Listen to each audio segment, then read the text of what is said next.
Hello everybody, thank you so much for tuning in today. My name is Jesse Mayfield-Sheehan. I am coming to you live from Braintree High School in Braintree, Massachusetts. Here to bring you live coverage of today's high school baseball contest between the hosting Womps of Braintree High School and the visiting Brookline High Warriors. Brookline riding high right now following back-to-back wins. A 14-0 5-inning win over Madison Park last Friday, and then on Monday, a nice little payback match at home against Framingham, a narrow 8-7 victory against a team that once mercy ruled them 10-0 in 6 innings earlier this year. So Brookline looking good, feeling good, and hoping for some more good results today as they visit the Braintree High Womps.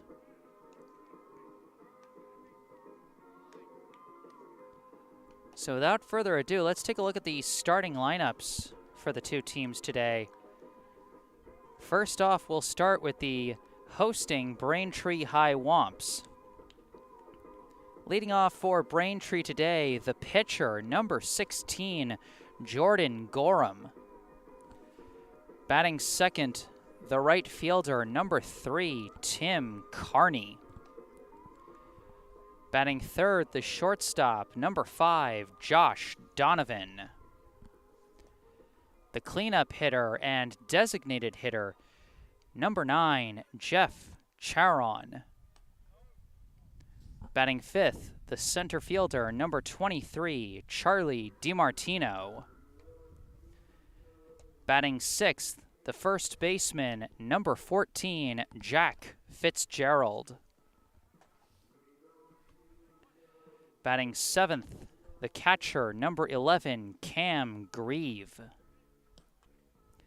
Batting eighth, the third baseman, number 24, Josh Morrill. Batting ninth, the left fielder, number 7, Aiden Aubertine, or maybe Aubertine. And then just playing defense for Braintree today, the second baseman, number 8, Nick Rucky.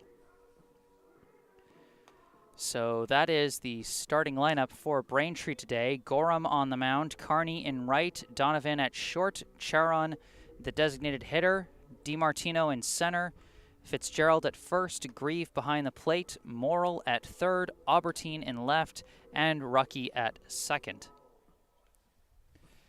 And as always, if there happen to be any Braintree fans tuning into this stream and you hear me mispronouncing someone's name, just let me know in the live chat so I can give these young men the quality coverage they deserve. But without further ado, let's take a look at the starting lineup for the visiting Brookline High Warriors. Leading off for Brookline today, the third baseman, number 5, Keenan Sawada. Batting second, the first baseman, number 10, Eli Rothman. Batting third, the left fielder, number 7, Daniel Villa. Batting fourth, the center fielder, number 18, Matt Richardson. Batting fifth, the designated hitter, number 24, Connor Jernigan. Batting sixth, the right fielder, number 20, Harrison Siegel. Batting seventh, the shortstop, number 6, Jack Martell. Batting eighth, the second baseman, number 8, Nady Kessler. Batting ninth, the catcher, number 1, Ben Doktoroff. And finally, just playing the field and taking the mound to start for Brookline today, number 13, Nico Hart. So that is the starting lineup for Brookline today. Sawada at third, Rothman at first, Villa in left, Richardson in center, Jernigan the DH, Siegel in right, Martell at short, Kessler at second, Doctoroff behind the plate, and Hart on the mound.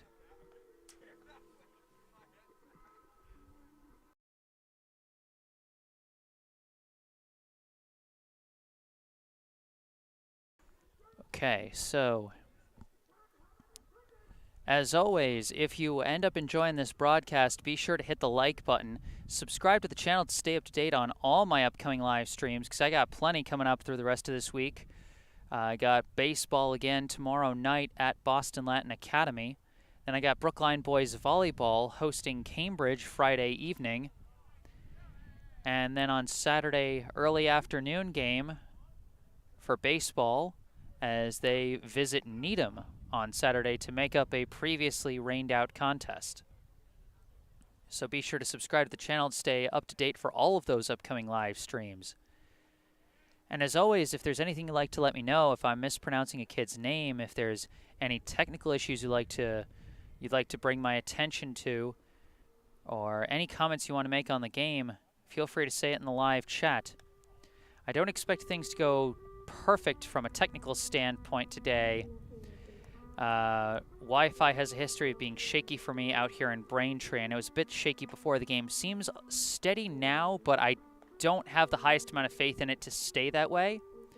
So if it gets shaky, not much I can do, and if it gets egregiously bad, I can upload a recorded version of this later that won't have all the buffering.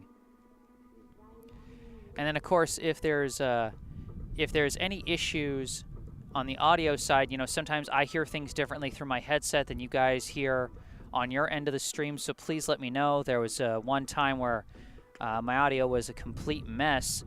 It sounded low-pitched and was skipping at points, and I couldn't hear it on my headset, but luckily someone in the live chat let me know, so I was able to fix it before the game was over. So if anything like that is something you're experiencing during your stream, please let me know in the live chat. But in the meantime, we're getting ready for the top of the first inning. We can see the Braintree fielders warming up. Number 16, Jordan Gorham on the mound for the Womps. Completing the battery with him is the catcher, number 11, Cam Grieve. Around the bags, they have number 14, Jack Fitzgerald at first, number 8, Nick Rucky at second, number 5, Josh Donovan at short, and number 24, Josh Morrill over at third. Going around the outfield, they have Aiden Albertine in left. They have Charlie DiMartino in center, and out in right, they have Tim Carney. Due up for Brookline in the top of the first will be the third baseman, number 5, Keenan Sawada, the first baseman, number 10, Eli Rothman, and the left fielder, number 7, Daniel Pancho Villa.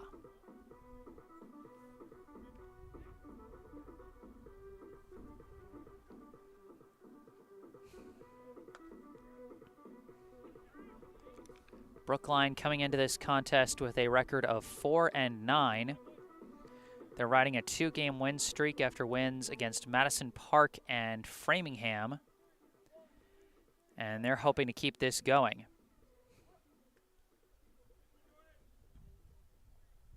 It's been a season of streaks for Brookline. They started out the season 0-3, then captured back-to-back wins, a pair of thrillers against Weymouth and Cambridge Ringe, both wins coming by a single run. Then they lost their next 6 in a row before capturing their back-to-back wins against Madison Park and Framingham, with the Framingham one also being by a single run. But here we go. This game is now getting ready to get underway. Here comes the first pitch from Gorham. In there for strike 1 to the Brookline leadoff hitter, Keenan Sawada.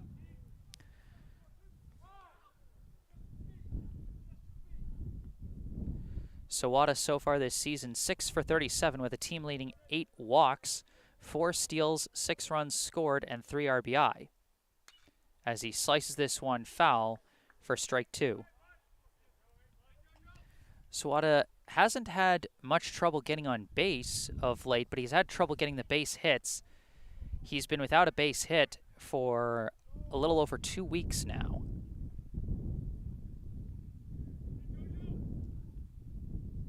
As this one comes in high for ball 1. Like I said, Sawada leading the team in walks. He's able to take advantage of a relatively small strike zone to get himself on base. Now the 1-2 pitch from Gorham comes in low for ball 2. And plate patience really was the name of the game for Brookline on Monday against Framingham, as I believe the team finished with 10 total walks to help catalyze their offense to a narrow 8-7 win.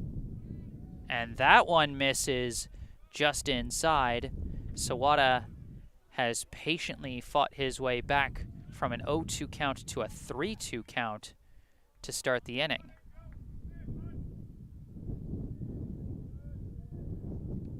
Payoff pitch comes in low. Sawada works a leadoff walk.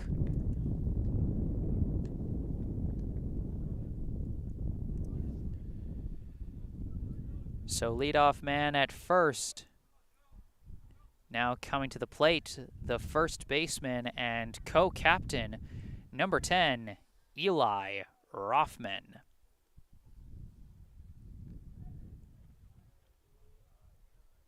Sawada takes off on the first pitch, but Rothman fouls off his bunt attempt. And that'll be strike 1. Brookline thinking sac bunt early here, and with 0 outs, that's a pretty standard strategy at the high school level. When you get a leadoff runner on, just immediately put him in scoring position. But one more foul off, and Rothman will be forced to swing. And he shows bunt again, pulls back. It is a strike. And so Rothman is going to be forced to swing with an 0-2 count.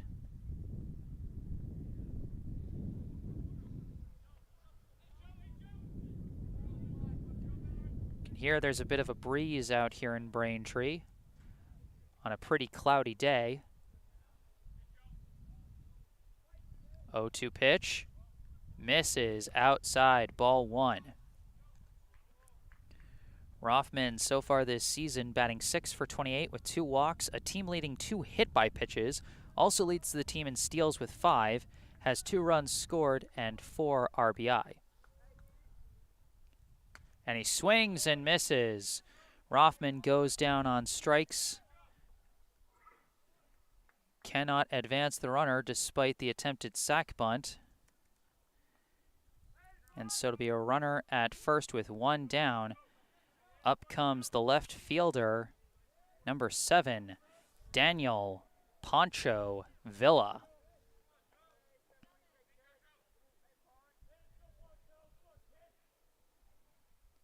First pitch comes in low, ball 1.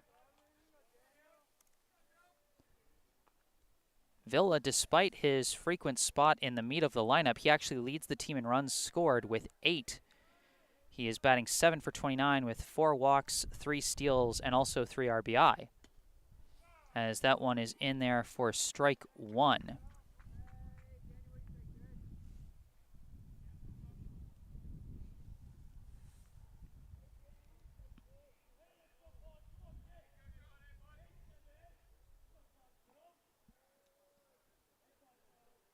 Swing and a miss. That'll be strike 2.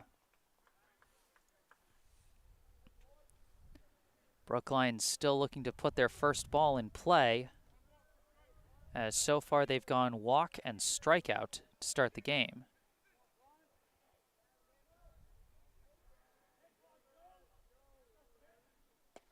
And that pitch is outside for ball 2.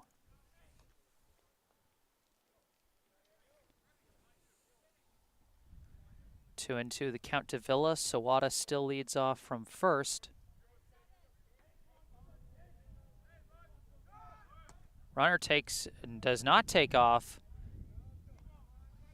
It sounded like the fielders thought Sawada was taking off, but instead that's simply going to be a low ball 3.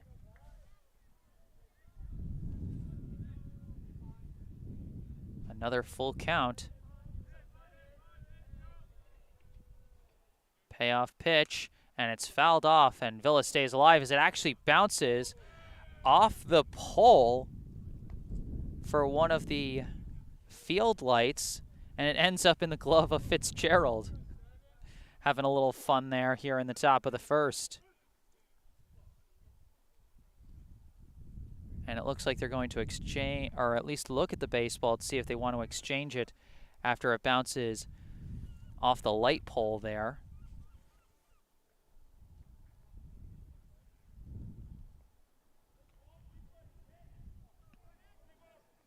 Villa steps back in, count still full, 1 out, runner on first. Payoff pitch again, comes in low, and that's going to be ball 4. Sawada was taking off for second, but it did not matter. 2 runners on now for Brookline, both courtesy of free passes, as their strategy of plate patience continuing to pay dividends early in this contest against Braintree. Cam Grieve comes out to meet at the mound with Gorham as they get ready to face the Brookline cleanup hitter and center fielder, number 18, Matt Richardson. Richardson has really exploded onto the scene since last week. He is currently batting 6 for 17 for the season with a double, 4 walks, 3 steals, 5 runs scored, and 3 RBI.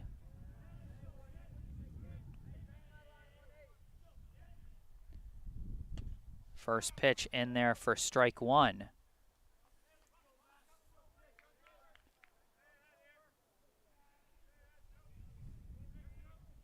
Sawada at second, Villa at first. 0-1 the count to Richardson.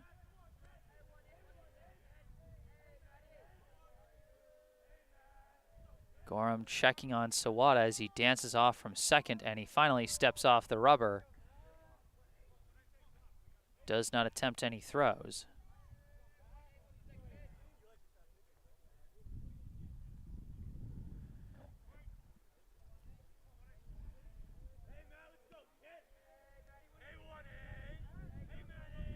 Now the pitch.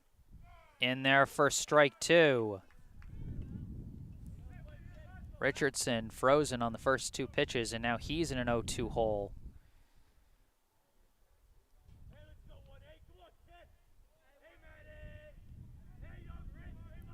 0-2 pitch, and this one drops low and away for ball 1.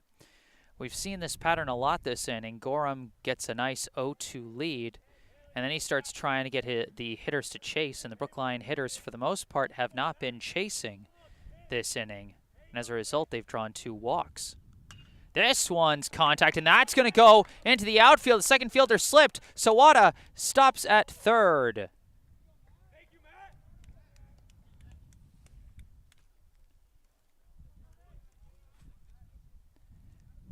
I don't think you can call an error when a guy just trips, so I'm going to call that a single to center for Matt Richardson. And now with the bases loaded and 1 out, up comes the designated hitter, number 24, Connor Jernigan. Big scoring opportunity for Brookline. Big swing and a miss for strike 1. Jernigan, some hesitation on that swing. Decided to go late as the curve kind of fooled him there. And this time reaches out, hits a dribbler over to second. It's going to be picked up by the second baseman, thrown to first for out number 2. But Sawada is going to come in with the first run of the ball game.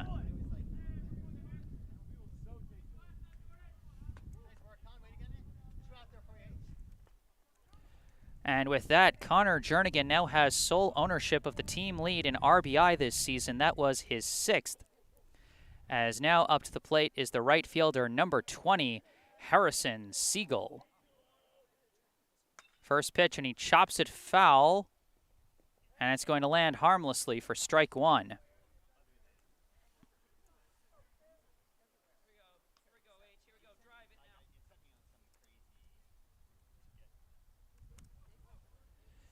Siegel's the team leader in hits, even though he didn't play in the past couple of games for Brookline. He is 10 for 28 with a team-leading 2 doubles on the year, as this one comes in for strike 2. So 10 for 28, 2 doubles, 3 walks, 3 runs scored, and 4 RBI so far for Siegel this season. And he's still got runners at second and third, but it's 2 out here in the top of the first. Pitch. Misses. Low and away for ball 1. How many times have we seen the 0-2 count suddenly turn around in Brookline's favor this inning? It's a 1-2 count now to Siegel as he fouls this one off to stay alive. Bit of sun breaking through the clouds here at Braintree High School as Brookline taking an early lead and hoping to add to it here. Runners at second and third, 2 down, 1-2, still the count to Harrison Siegel.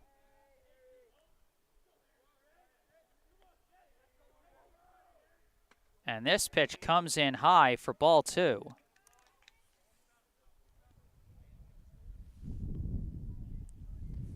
Matt Richardson is at second, Daniel Villa at third.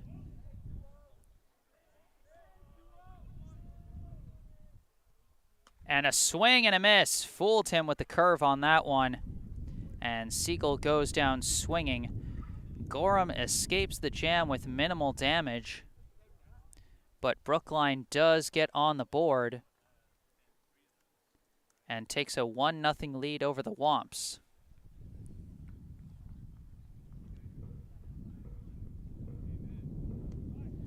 And already you can see the effectiveness that plate patience can have at the high school level just in that top of the first inning.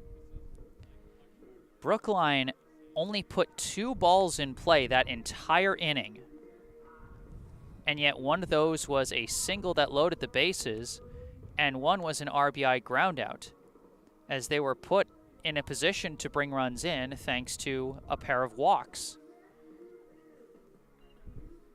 We'll see what the Braintree bats have to say in the bottom half of the inning.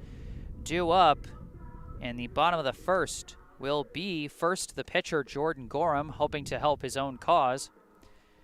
Next, the right fielder Tim Carney, and then the shortstop Josh Donovan.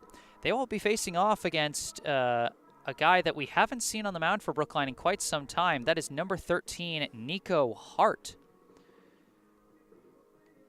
Hart, just 2 pitching appearances to his name so far this season. He had a 1-inning relief effort in the season opener at Newton South, and then he showed up at the tail end of that blowout loss at Framingham. Gave up the last couple of runs to secure the Mercy Rule win, but both inherited runners, so none of those runs were credited to him, and he didn't get an out before the Mercy Rule ended the game. So to date, he has still only got 1 inning pitched credited to him, and 2 runs and 1 earned in that 1 inning of work against Newton South. He's got 2 hits allowed and 2 strikeouts between his 2 appearances. One of those strikeouts actually being the one that ironically ended that Mercy Rule loss to Framingham, as the 10th run came in to score on a dropped 3rd strike of all things. So Hart will be looking for some better fortunes today than the last time we saw him. Again, he appeared twice in the first 3 games as a reliever and has not been on the mound for Brookline since.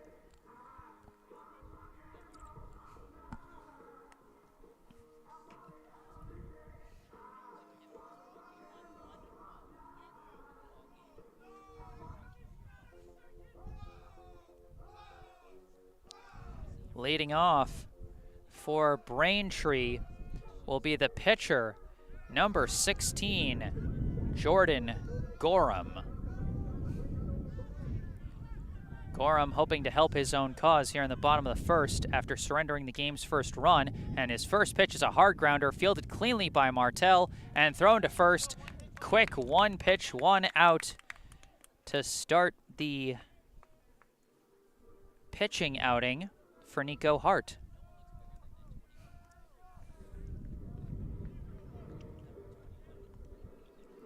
Now up to the plate, the right fielder, number 3, Tim Carney.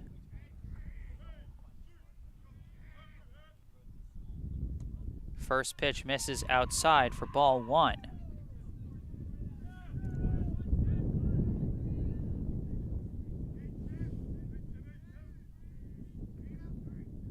And now he hits a dribbler over to third. Sawada charging in, picks it up, throws to first in time for out number 2. The Brookline infield taking care of business early. Slow dribblers like that at the high school level, those are just error bait at this level. And Sawada took care of business nicely there for out number 2. Now up the shortstop, number 5, Josh Donovan. As the first pitch skips in the dirt for ball 1. It skipped past the catcher, Ben Doktoroff, but no runners on, so no damage done. As that one also misses for ball 2. That's just Hart's 5th pitch of this first inning. Here comes the 6th, as that one also misses low for ball 3. As up until this at-bat, Hart was working pretty efficiently. 1 pitch to take care of the first batter, just 2 pitches to take care of the second. But now a 4-pitch walk puts a runner on.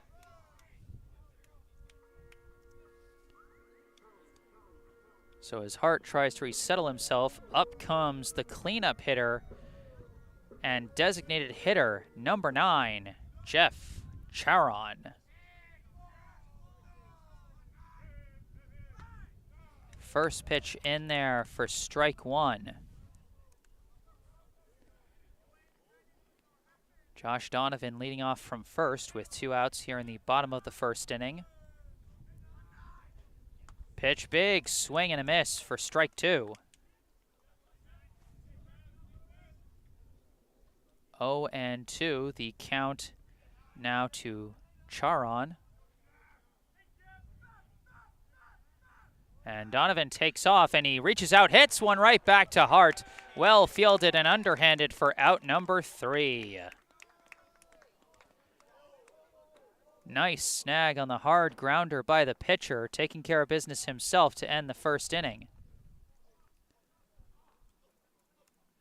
We are through 1 here at Braintree High School in Braintree, Massachusetts. The score, Brookline 1, Braintree 0. It'll be the 7, 8, 9 hitters due up for Brookline in the top of the second. Jack Martell, Nady Kessler, and Ben Doktoroff.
Starting off the top of the second inning, leading off for Brookline, the shortstop and co-captain, number 6, Jack Martell.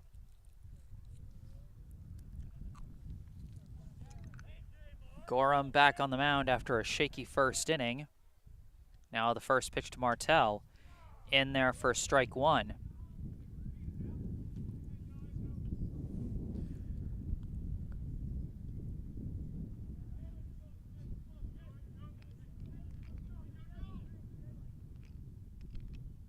Big swing there, might have got a piece of it, but either way it's going to be strike two.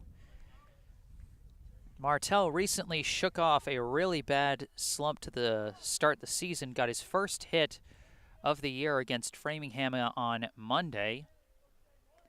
And now with the monkey off his back, I'm sure he and Brookline fans are excited to see what he's going to do the rest of this season. 0-2 pitch comes in low and away, ball one.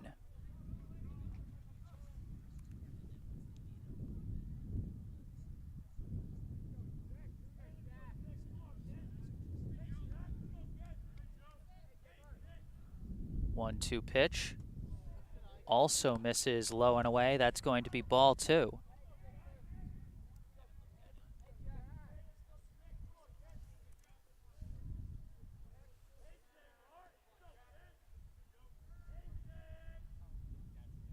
And fouls this one off, was a little behind the pitch, but managed to get a piece of it and send it out of play to stay alive at 2-2.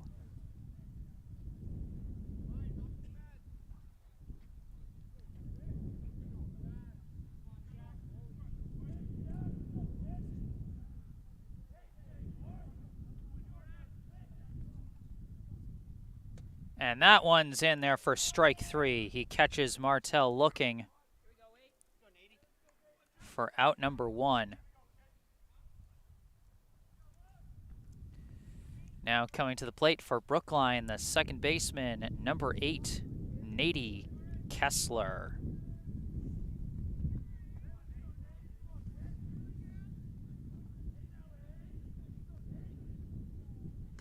First pitch in there for strike one. Kessler, a guy with not a lot of plate appearances to his name so far this season. Just 1 for 7 so far with a walk, a hit by pitch, and a run scored. As this one comes in high for ball one. And you do notice a bit of a pattern with some of the Brookline hitters so far. They tend to be behind a lot of the pitches as Kessler fouls that one off, strike two. There does seem to be some hesitation as I think they're still getting used to the movement of Gorham's pitches. As the wind gusts through here in Braintree. And a delayed swing sends it foul up the third baseline. And again, you see that hesitation against those off-speed pitches from Gorham.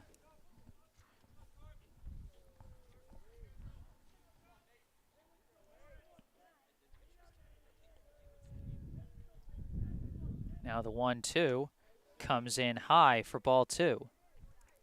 Part of it has also certainly got to be that Gorham tends to jump out ahead of his hitters, at least so far today. A lot of two-strike counts, especially early in the at-bats. And it puts the Brookline hitters on their heels, and they end up batting very defensively.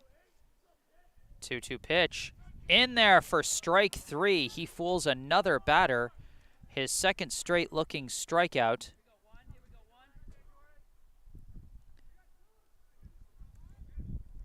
And now with two down and nobody on here in the top of the second, up comes the catcher, number 1, Ben Doctoroff. First pitch in there for strike one. Doctoroff so far this season 1 for 10 with 5 walks, 3 runs scored, and an RBI. As he quickly takes strike two. And once again, Gorham's aggressive approach gives him a favorable count early. And this one is fouled off by Doctoroff.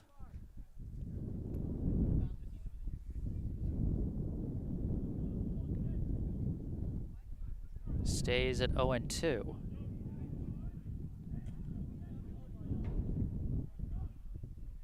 And that's strike three. 3 up, 3 down, all on strikes, all looking. Here we go, Brookline now. Here we go, Brookline. Gorham takes care of business against the bottom of the Brookline order, and now we head to the bottom of the second inning.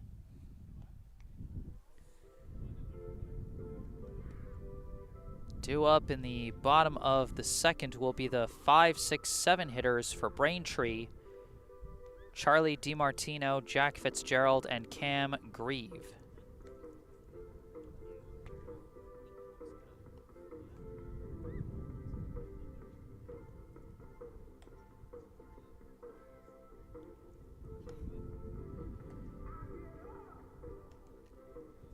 You know, one thing that's kind of nice here at this park and at some other parks for other schools as well is they got the music playing.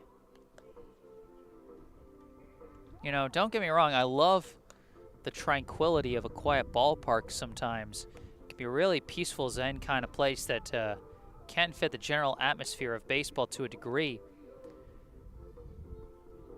But the music can bring a lot of fun stuff to it. You know, players can choose their own walk-up music for when they come to the plate. There's a lot of fun to be had.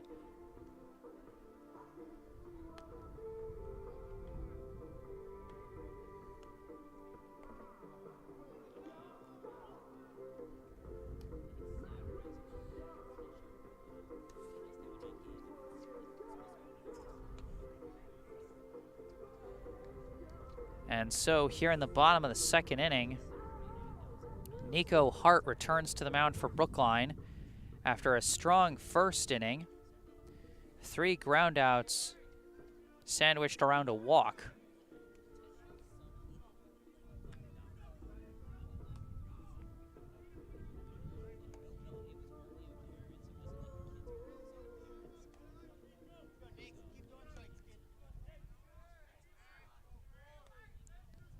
First pitch now of the second inning is strike 1.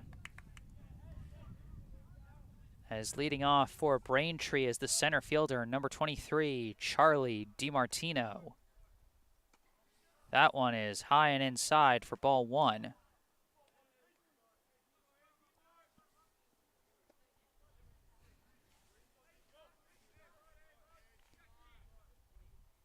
And this one is chopped high, going to stay in the infield. Martell is calling for it, and he's got the can of corn for out number 1.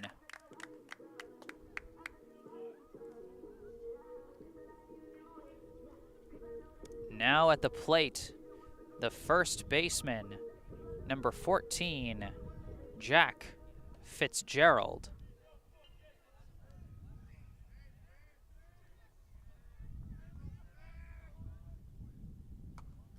First one comes high and inside for ball 1.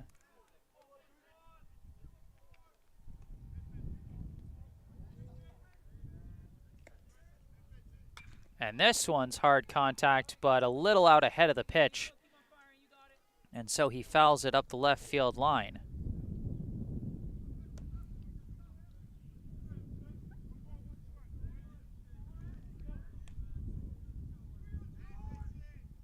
And this one comes in high for ball 2.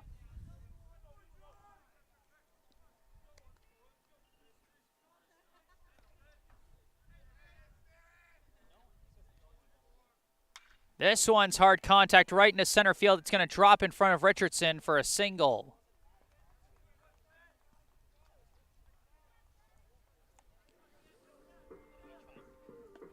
So we have the first base hit of the game for the Womps with a single to center by Jack Fitzgerald. Now coming up to the plate, the catcher, number 11, Cam Grieve. First pitch comes in high for ball 1. That looked like one of those pitches that you throw to test the runner, see if he's thinking about going. Because the high pitch makes an easier transition to the throw for your catcher. And that one misses just outside for ball 2.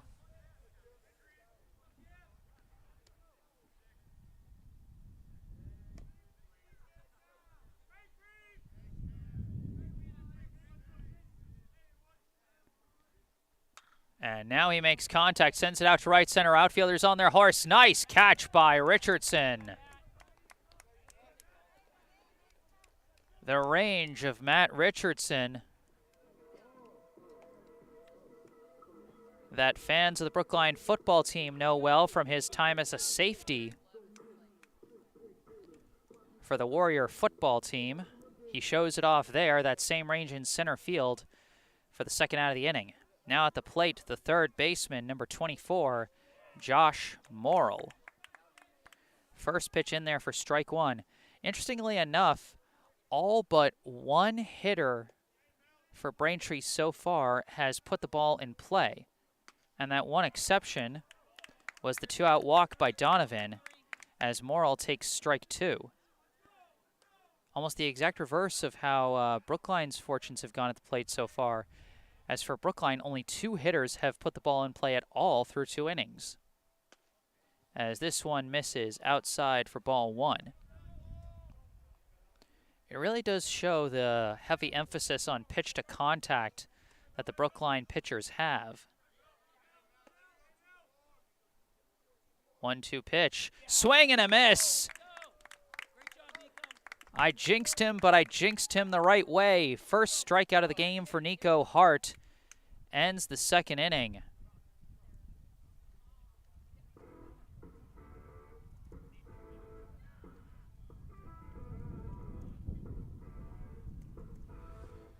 Through 2 innings. Still anybody's game. But if it were to end right now, it would be Brookline's game. The visitors have the narrow 1-0 lead as we get ready for the top of the third. It'll be the top of the order back up for Brookline, Sawada, Rothman, and Villa, as they get ready to face Gorham for the second time,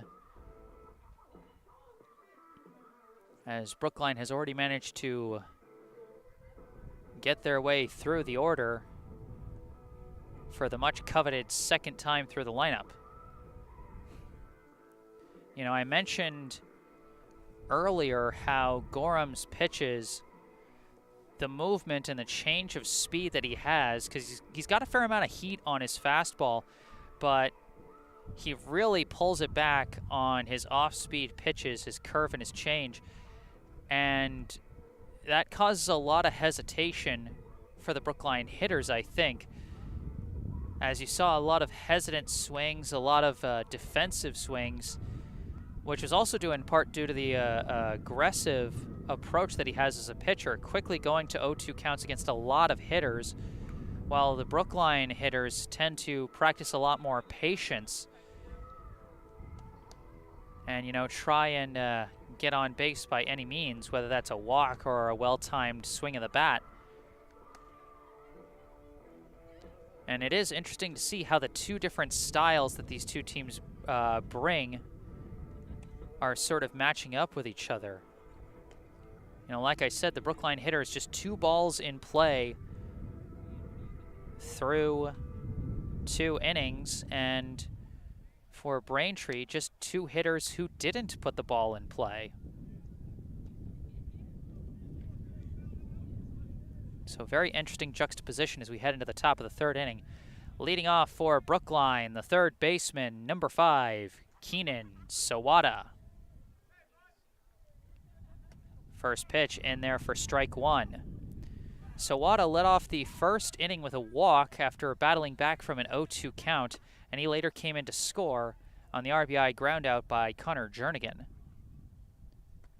0-1 pitch comes in high for ball one.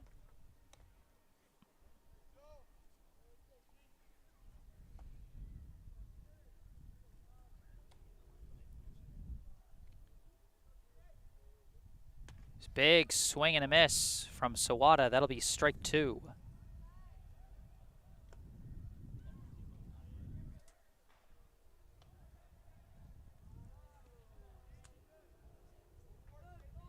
One-two pitch. Swing and a miss. Strike three. Too late to react to the heat on that one, and Sawada goes down swinging. Now at the plate, the first baseman, number 10, Eli Rothman. Rothman, his last time up, he struck out swinging. He's hoping for a better result this time, as that first one catches the corner for strike one.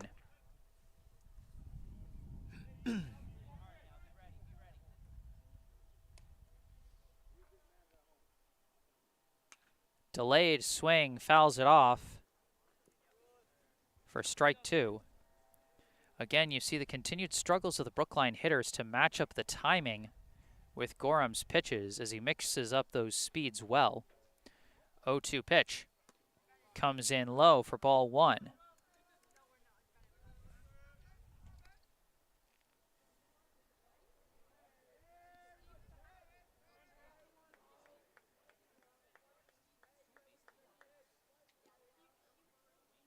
And fouled off again by Rothman, 1-2.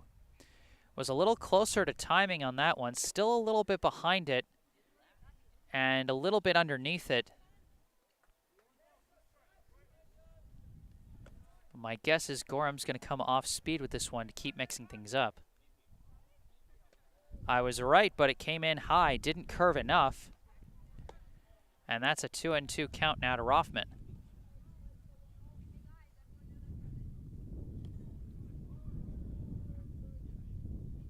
Now the 2-2 comes in high, ball 3. Full count now. Rothman battling his way back from an 0-2 count. We'll see what he does here with the payoff pitch.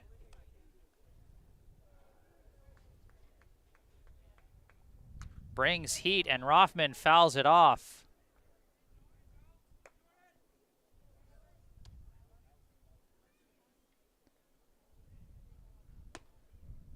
Pitcher, that's something that's got to worry you as the batter starts to, if the hitters start to get the timing of his mixed up speeds, that could present problems for him in the long run as Rothman continues to battle here with the full count.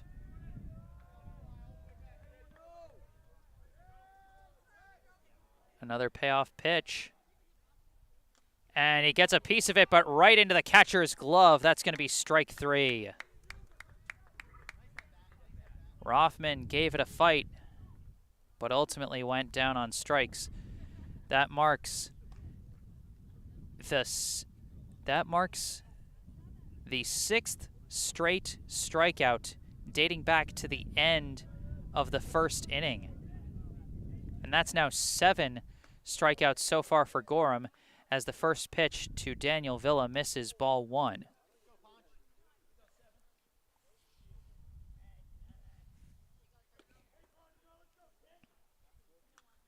Gets a piece of that one for strike 1.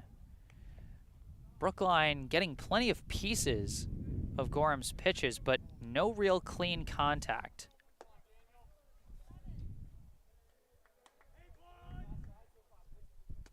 As that one is in there for strike 2.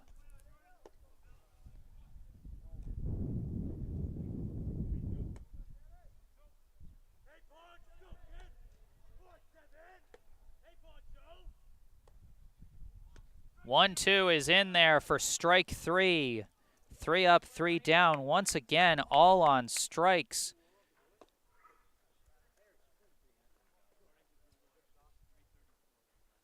Seven straight strikeouts for Gorham dating back to the first inning. 8 total through his first 3 on the mound. An amazing strikeout ratio for the Braintree starter. And yet it's Brookline currently holding on to a 1-0 lead as we head into the bottom of the 3rd.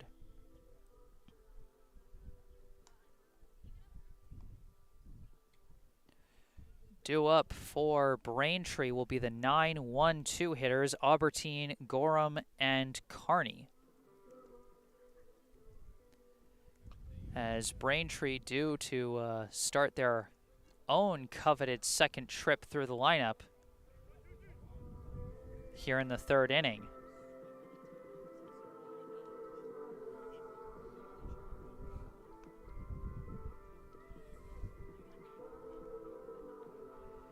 And as Nico Hart takes back to the mound for the bottom of the 3rd inning, we see some support for him in the live chat from Kim Chungsik. Let's go, Nico, my favorite player. And from Amon Boschel, a name that Brookline fans will recognize from the state championship boys soccer team. Great inning, Nico. Plenty of support for Brookline's young pitcher. Again, just making his third pitching appearance this season. His first start, and already he's pitched more innings today than he had the entire rest of the season. Coming up to the plate for Braintree, the left fielder, number 7, Aiden Aubertine.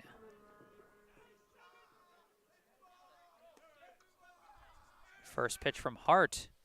Catches the low corner, strike one.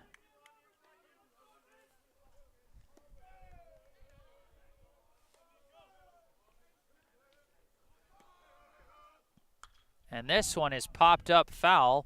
Looks like it's going to go out of play, and indeed it will. Sawada gave it chase for a bit, but nothing doing on that one. 0-2, the count to Aubertine.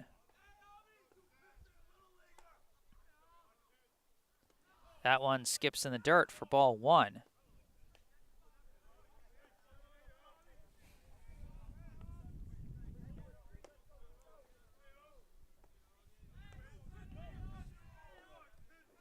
Now the 1-2. Misses just inside, ball two. Tried to fool him with the curve on that one, but Aubertine wouldn't bite.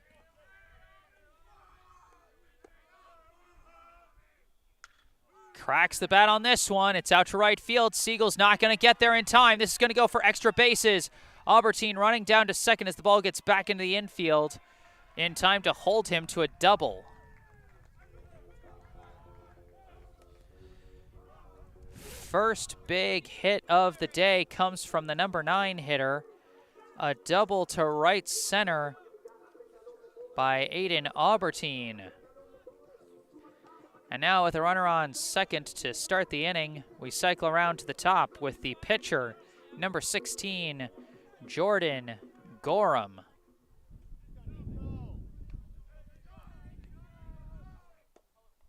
First pitch in there for strike one.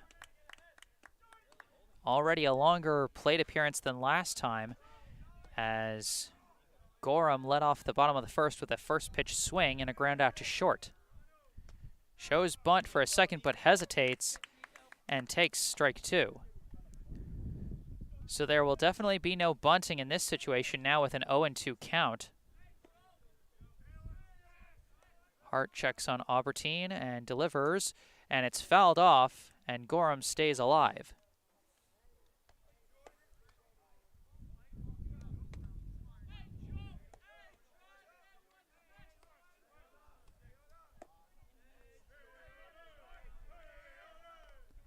And a delayed swing, he fouls it off. Continues to stay alive at 0-2.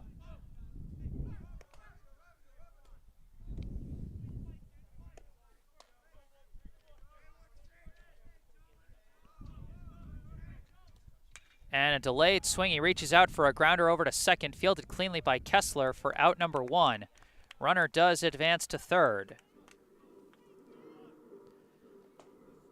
So with one out and the potential tying run 90 feet from the plate, up comes the right fielder, number 3, Tim Carney, who has chosen the famous Imperial March theme from Star Wars as his walk-up music.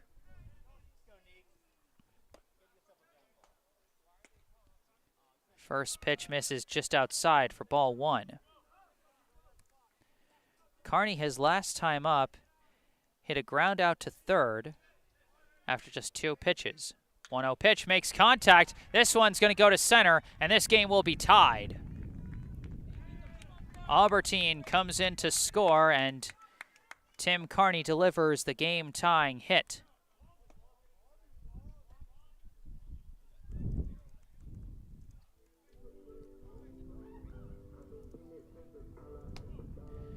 Now coming up to the plate, the shortstop, number 5, Josh Donovan. First pitch, and he slices it foul and out of play. Donovan, his last time up, he drew a walk. One of just 2 batters for the Braintree lineup to reach base safely, or one of just 3, I should say, to reach base safely through their first at-bats. And it's a hard crack of the bat right at Kessler. Throws to second to one, on to first, and that's the double play. 4-6-3 to end the inning. Well, the nice defense does take care of business there. The game ultimately has been tied. Through 3 quick innings, the score: Brookline 1, Braintree 1.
Due up for Brookline in the top of the 4th inning, it'll be Matt Richardson, Connor Jernigan, and Harrison Siegel as they get ready to face a red-hot Jordan Gorham,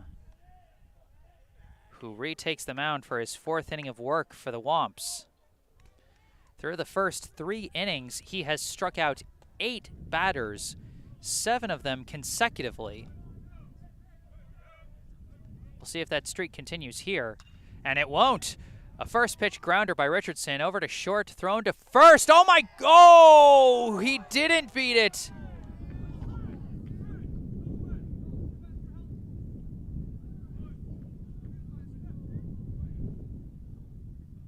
The Brookline coaches arguing. I actually thought he was safe as well, but ultimately, I don't make the out calls. The coaches don't make the out calls. The umpires make the out calls. So that'll be out number 1. It does end the streak of strikeouts as up comes Connor Jernigan. First pitch, cracks it out to right. That's going to be a clean single. No question about that one.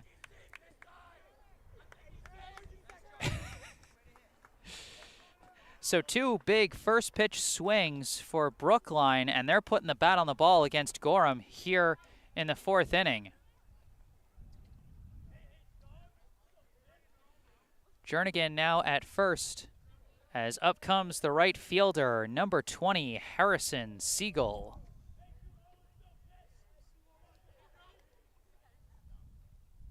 First pitch, high and inside for ball 1. Siegel was actually the first strikeout of that 7-batter streak for Gorham as he ended the 1st inning. And he swings and misses there for strike 1.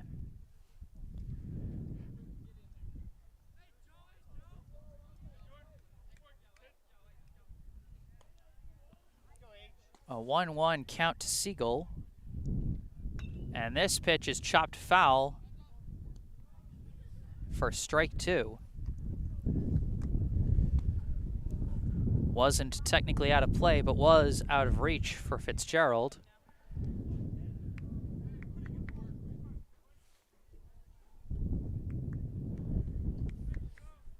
1-2 the count.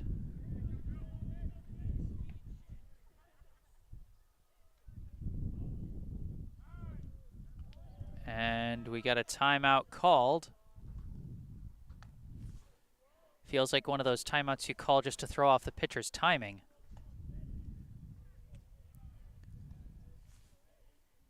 One, two count still. The pitch.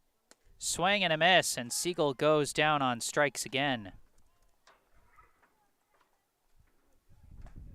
Strikeout number 9 for Jordan Gorham.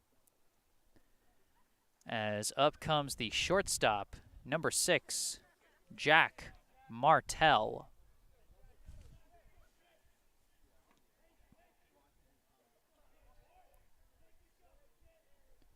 First pitch comes in well high for ball 1. Martell, last time up, led off the second inning with a strikeout. And we're about to enter a long string of hitters where I'm going to say the last time up they struck out. As Martell chops this one high, this is going to stay in the infield. It's being tracked by Fitzgerald in foul territory, and he's got the grab for out number 3. So the top of the 4th ends with 1 base hit, but no score for Brookline.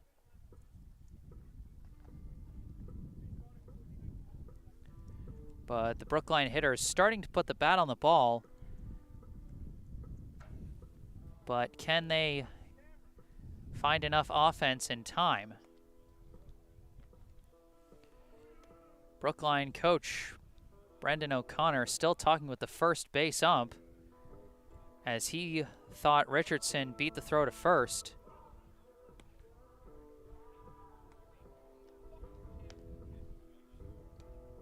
And I mean, from my personal opinion, I agree. I thought he was safe from my vantage point. You know, you guys can tell me what you saw on stream. But, you know, at the end of the day, it is the umpire's decision. And unless they see enough to overturn without help from a replay system, there's really not much you can do. You know, it's their decision to make, and you just got to live with it, whether it's for or against your team.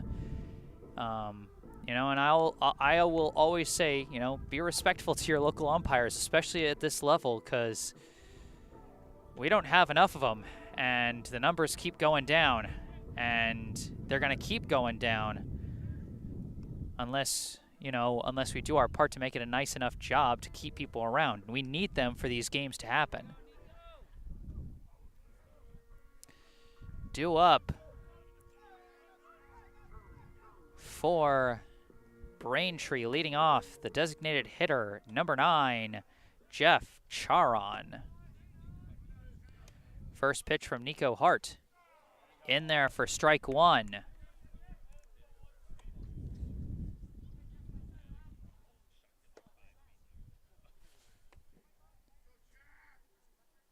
And this one is golfed out to the outfield. Looks like a catchable ball. And it is. Richardson under it for out number 1.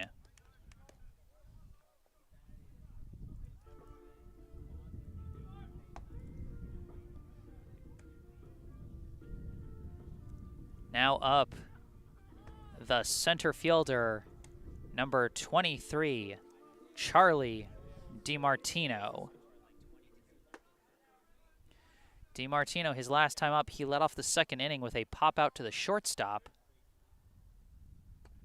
Now he takes the first pitch on the inside corner for strike 1.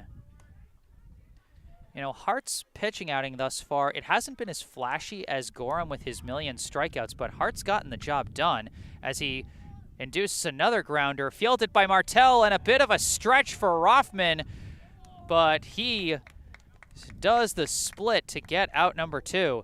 And now it's the Braintree coach's turn to argue, as he wants to argue that Rothman's foot came off the bag. A slightly errant throw by Martell, but Rothman looks like he made the stretch, and no, there's going to be no overturn here.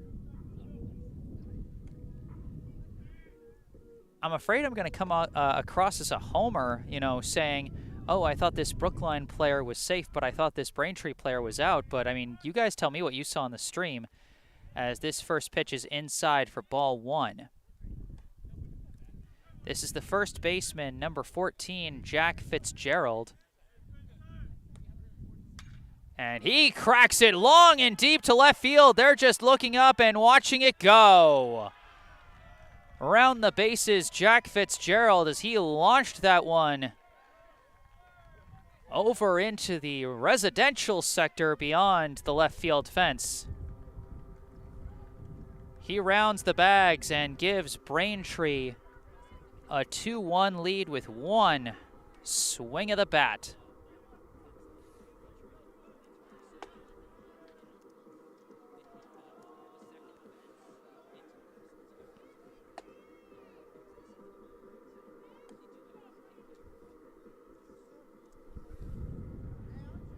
Boy, what a colossal swing that was.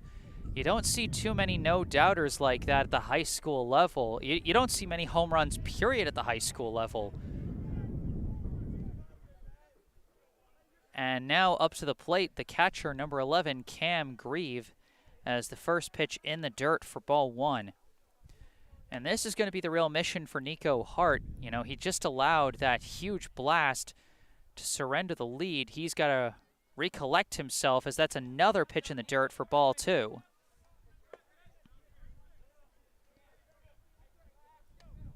You know, that's the kind of swing that can make a pitcher kind of nervous going forward. But he's still got 2 outs as he misses again for ball three. Grieve, his last time up, he flew out to center, but now just 1 ball away from a walk. And there's that 4th ball. A 4-pitch walk. And now we're going to have a meeting at the mound with Hart. This might be the end of the day for him. Or they may just be telling him to calm down and get out of the inning. Due up is going to be the 3rd baseman, number 24, Josh Morrill. Morrill so far represents the only strikeout to Hart's name so far in what has been, you know, in all respects, a pretty strong pitching outing. He is still 1 out away, and they're going to stick with him here in the bottom of the 4th inning.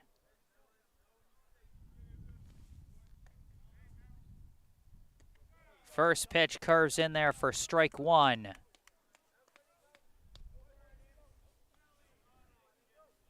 Cam Grieve stands at first for Braintree with 2 outs here in the bottom of the 4th.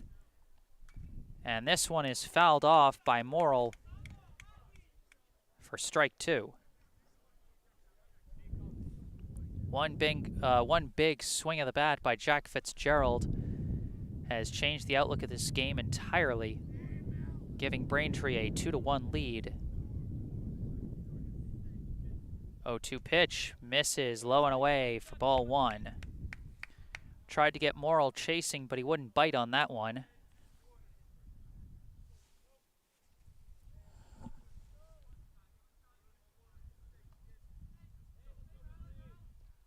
And now, oh, they're going right for the throwdown. They got him by a mile. The strategy giving the high pitch out of sorts, as Doctoroff charged almost completely past the plate to catch that ball and gun him out at second.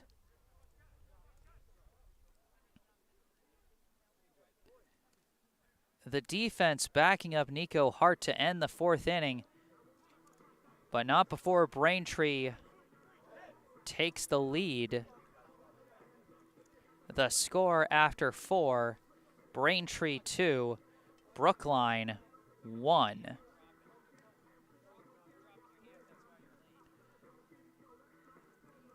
Due up, it'll be the 8-9 one-hitters for Brookline, Kessler, Doctoroff, and Sawada. But now that we are in this 4th intermission, I'd like to take a moment just to talk to you about a local charity, the Brookline Community Foundation. For over 100 years, the Brookline Community Foundation has been a trusted partner, supporting Brookline by investing in organizations and initiatives that help create opportunity and promote equity for everyone who lives, learns, works, and plays in Brookline. Among the Foundation's many grant programs is the BCF Scholarship Fund for Brookline High School, which provides graduating BHS students with scholarships to help fund post-secondary education.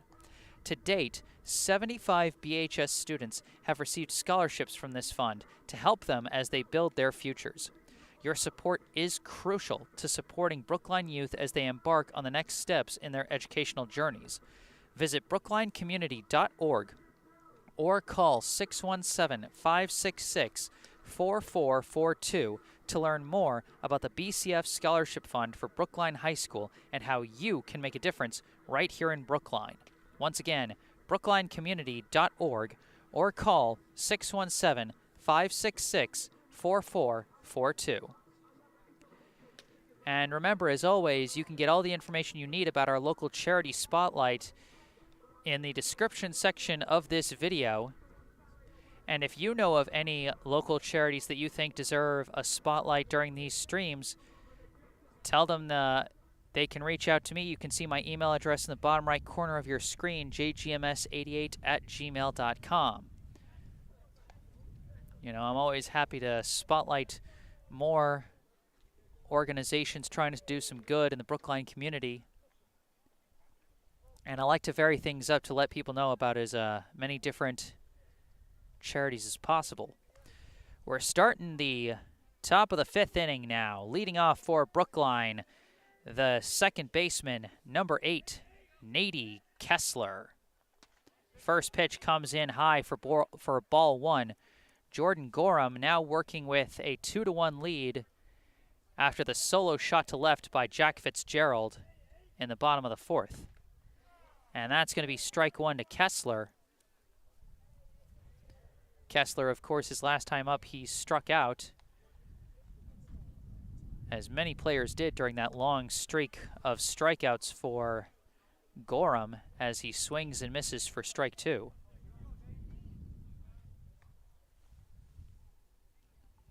Now the 1-2. In there for strike 3. Kessler goes down looking. Put another K on the board for Jordan Gorham. He has now got 10. Up to the plate for Brookline now, the catcher, number 1, Ben Doctoroff. And first pitch, he makes nice contact, but right at the second baseman for out number 2. That looks like it might have been a bloop single, but the second baseman was playing deep and made a nice catch for the second out. Good positioning defensively from number 8, Nick Rucky. Name I have not said at all today, as he's just playing defense today. Now batting for Brookline, the third baseman, number 5, Keenan Sawada, as he takes strike 1. Sawada so far 0 for 1 with a walk, a strikeout, and a run scored, as he has represented Brookline's only run so far. That one in there for strike 2.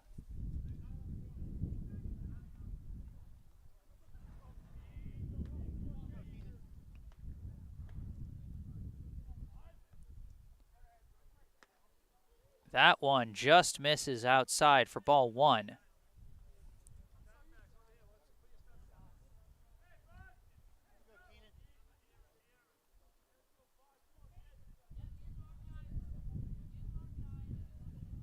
Now the 1-2.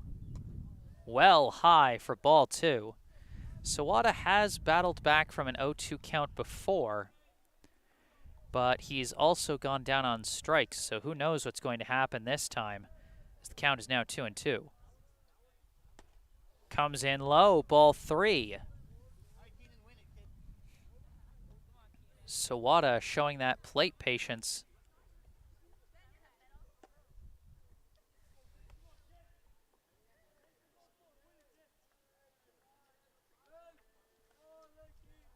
Payoff pitch.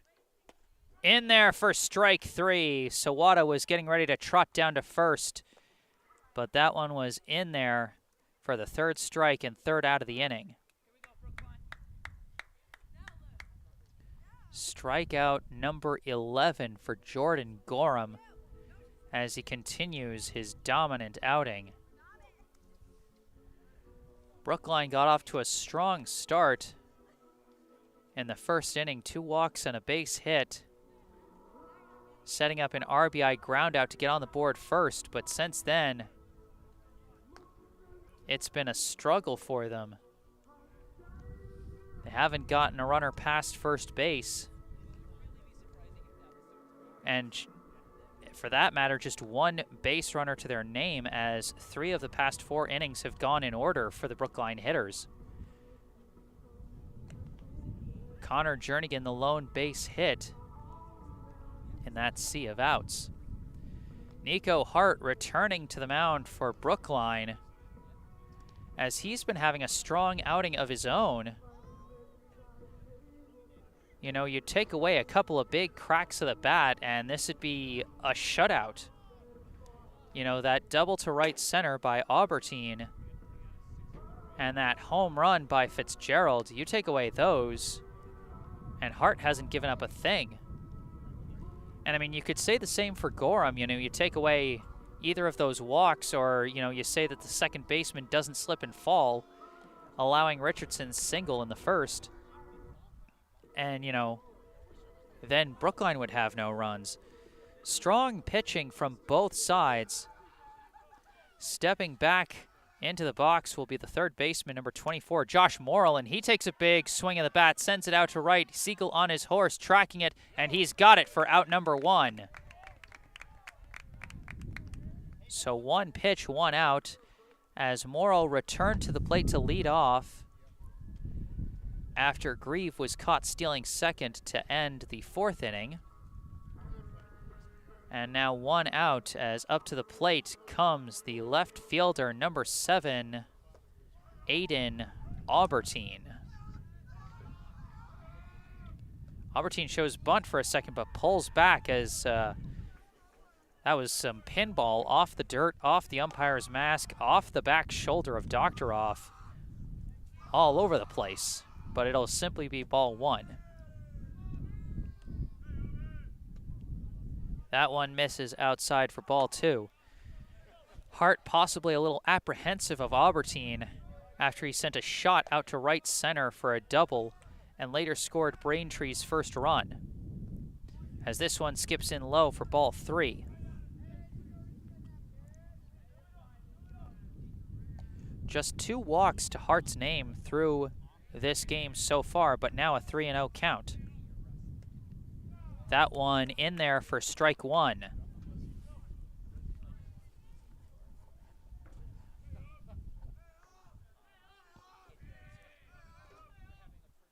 And this one is cracked foul down the left field side for strike 2.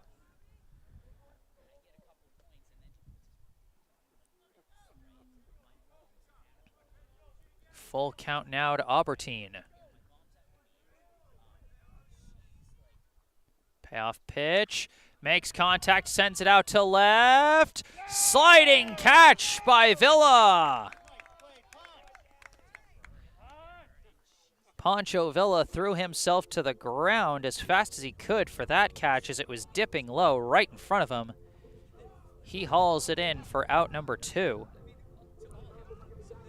We cycle around now to the top of the order with the pitcher, number 16, Jordan Gorham. Gorham, his last time up, got an RBI single, and this time he gets a hit by pitch.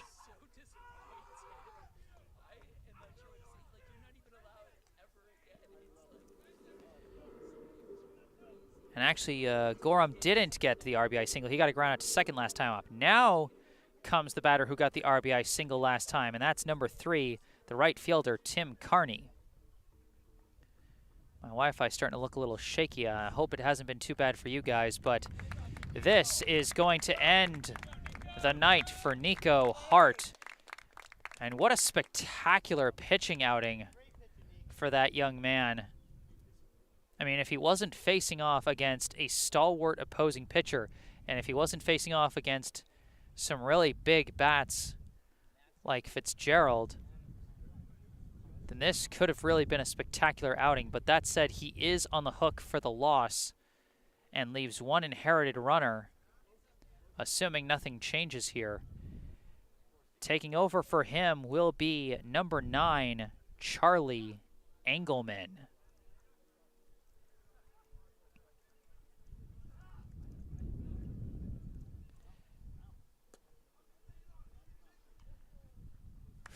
Engelman, this marks his 6th pitching outing of the season, his 4th relief appearance. He's got a 1-2 record and has pitched a total of 7 innings across those 5 prior appearances. Has a rough ERA of 16. He's had a couple of nightmarish innings, including that one in the Mercy Rule loss against Framingham, and a tough 7-run first inning out on the road at Walpole. I want to say last week. He's also had some strong outings. He did get the win in a relief appearance against Cambridge Ringe as he took over in the 8th inning as that game went into extras, and he put the batters down in order to secure the win as Brookline walked off in the bottom half on a single by Sawada. So Engelman now comes in with 2 down and a runner at first.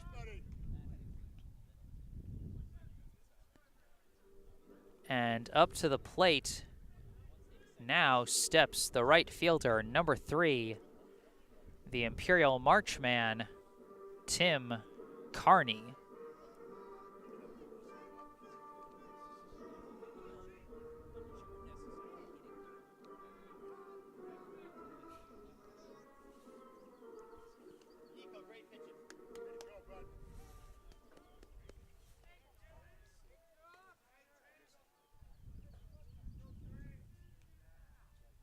Runner taking off on the first pitch, pulls back the bunt, throw down to second is not going to get there.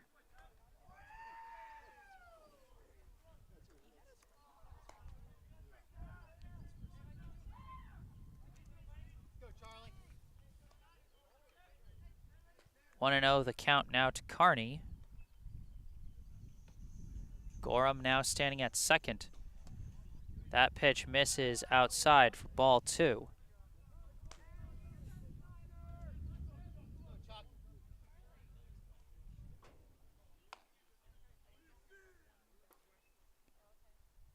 And this one misses, but well collected by Doctoroff to prevent the steal of third. That said, it is going to be ball 3. As Engelman struggling to settle in on the mound in this relief appearance so far. 3-0 pitch. That misses, and it's a 4-pitch walk. Runners now at first and second, and up comes the shortstop, number 5, Josh Donovan.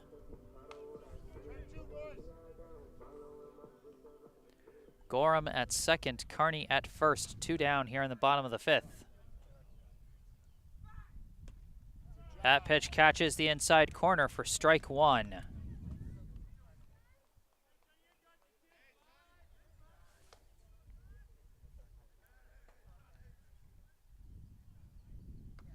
As that one misses outside for ball 1. The sun really shining through now, as ironically late in the game it's the sunniest it's been since first pitch. And Engelman steps off the rubber just to keep the runners honest. Now steps back to deliver the 1-1 pitch.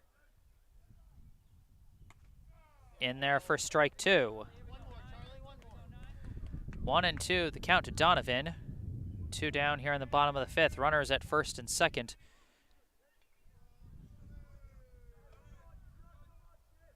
Runner takes off, reaches out and fouls it off. Gorham was taking off for third.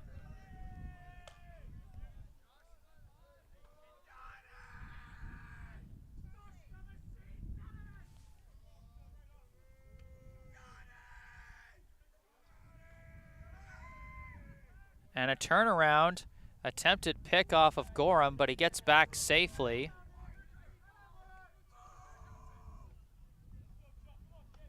They know he's a threat to move the base paths. He's already stolen once. And this one's a hard grounder, fielded by Rothman Thrown to Engelman. He missed it. He wasn't covering. And now a run's going to come in on the error.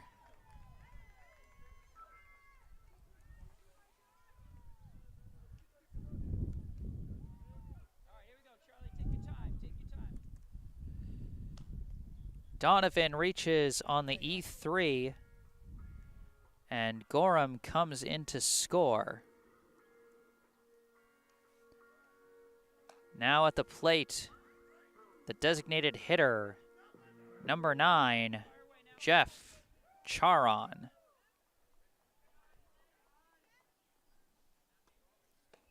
That one comes in high for ball 1. Runner is still at first and second. And now a turnaround to check on Kearney over at second.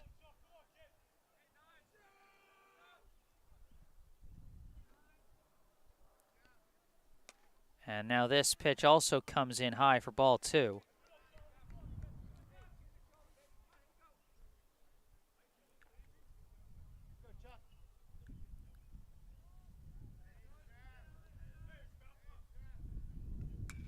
This one is sliced foul and out of play for strike 1. That one was a tough error there for Brookline. They've played a very strong defensive game up to this point.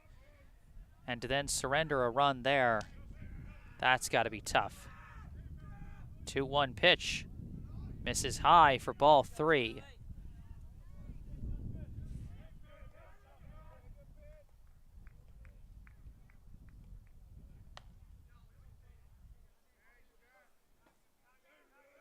And another attempted pickoff at second, and Kearney dives back.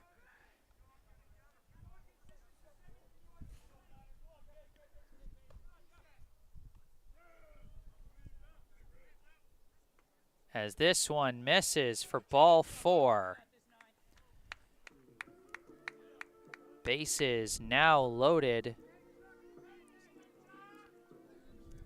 Now up comes the center fielder, number 23, Charlie DiMartino. Bases loaded, 2 down now.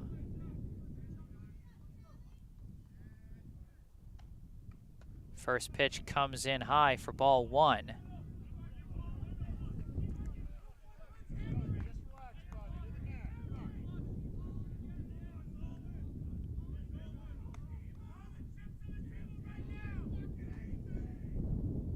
And this pitch comes in high. Attempted pickoff at third is not going to be in time to catch Kearney.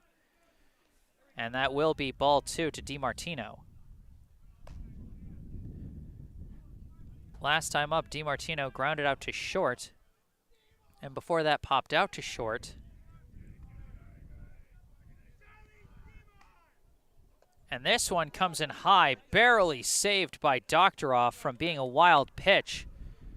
Good defense by the catcher there. Potentially saved a run. Of course, one more ball and it'll all be rendered a moot point. 3-0 the count to DiMartino.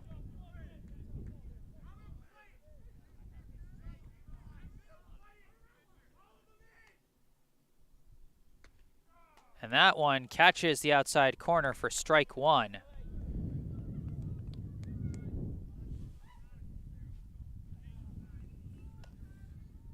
Three and 1 now the count to DiMartino.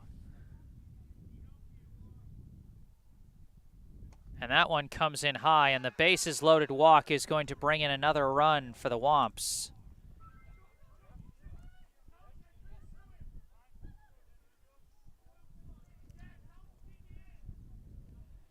Kearney strolls in for the second run of the inning for Braintree.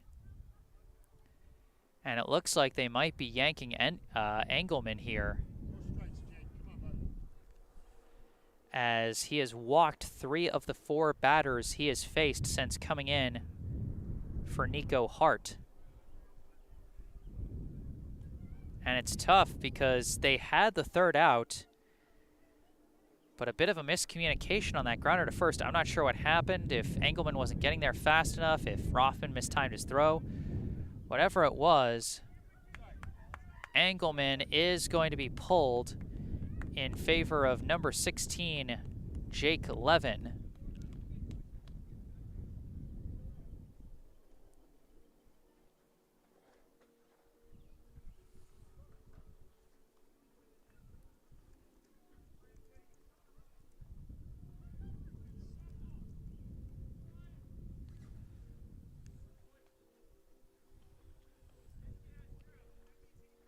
So Levin is going to come in.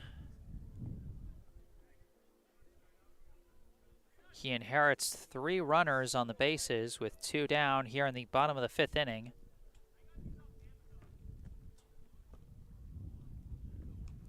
And the first batter he'll be facing is, well, the one who's been the most dangerous for Braintree so far today, and that's Jack Fitzgerald. He is 2 for 2 so far today with a single and a home run. And he's in prime position to blow this game open if he gets another big swing on the ball. A single to the outfield could potentially bring in 2. An extra base hit would bring in at least 2, possibly 3. And obviously another blast over the wall would double Braintree's run total in one swing.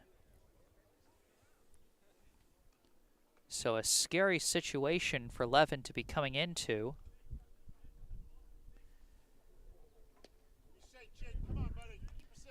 This will mark Levin's 4th pitching appearance this season, only his 2nd relief effort.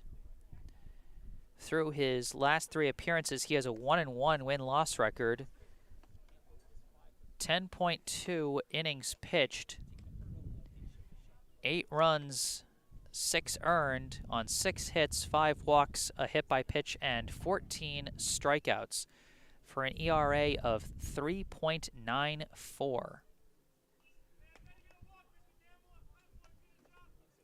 Of course, some of those stats aided by a very dominant performance against a relatively weak Madison Park team.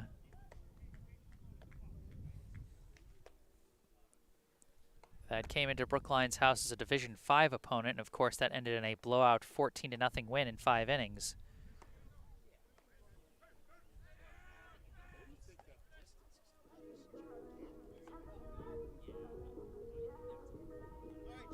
So we'll see what happens here as Levin gets ready to face Fitzgerald. Bases loaded, 2 outs. First pitch to Fitzgerald. Catches the low corner for strike 1.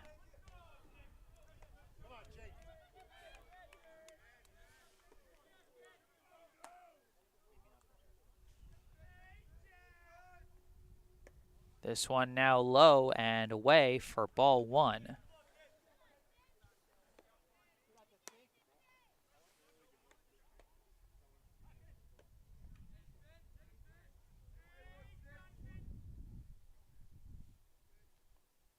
Now this pitch, a hard grounder, but right at Martell. He flips it to Kessler, who steps on the bag for out number 3. Levin takes care of business and gets Brookline out of the jam, but not before some damage is done.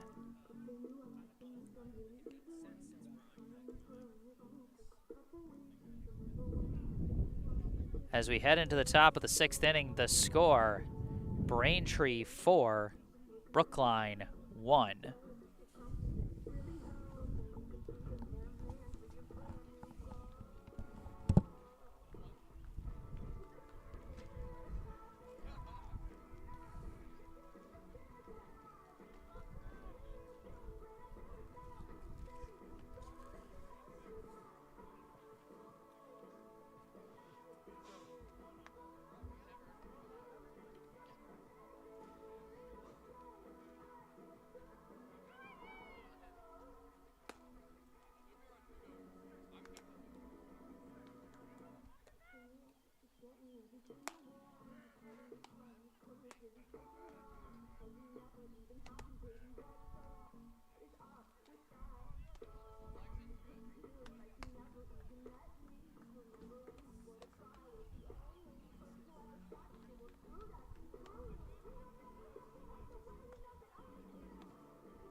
We get ready now for the top of the 6th inning. It'll be Rothman, Villa, and Richardson coming up for Brookline, as Gorham returns to the mound for a 6th inning of work. And why wouldn't he? Since a rough first inning, he has allowed but 1 base hit and no walks through the last 4. Coach is going to have a meeting with the catcher.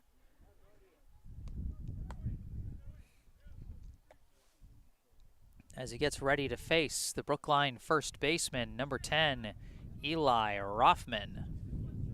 Rothman 0 for 2 so far today with a pair of strikeouts. The last one, he gave a real battle against Gorham, but ultimately went down as he takes ball 1 high and inside.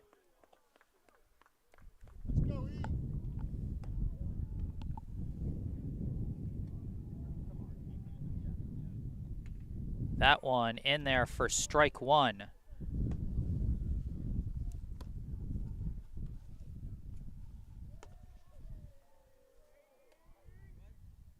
And he fouls this one off a little behind the pitch, and that's going to be strike 2.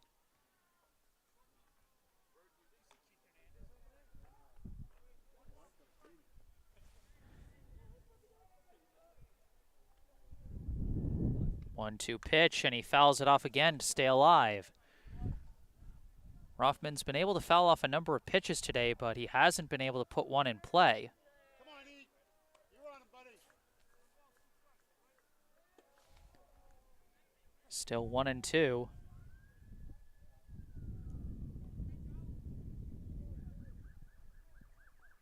And this time he makes contact, and that one is just foul.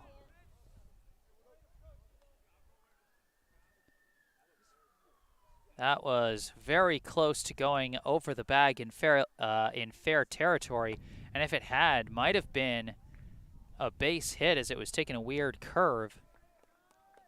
But had it been far enough to be fair, it might have just been scooped up by Fitzgerald. Either way, count remains 1-2. Pitch. In there for strike 3. Rothman goes down looking.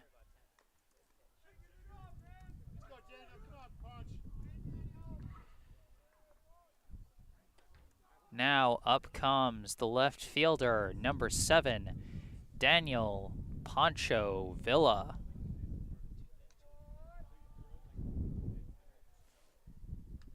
First pitch is fouled off for strike 1. Villa, his last time up, he went down on strikes to end the 3rd inning. He is 0 for 1 with a walk and a strikeout, as that one curves in well for strike 2. Gorham continuing his dominance.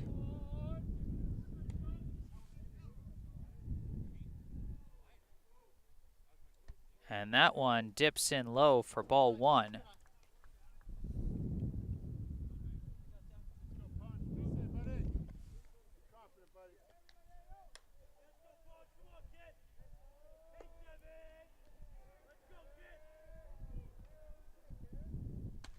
And that one comes in high, and Villa checks his swing for ball 2.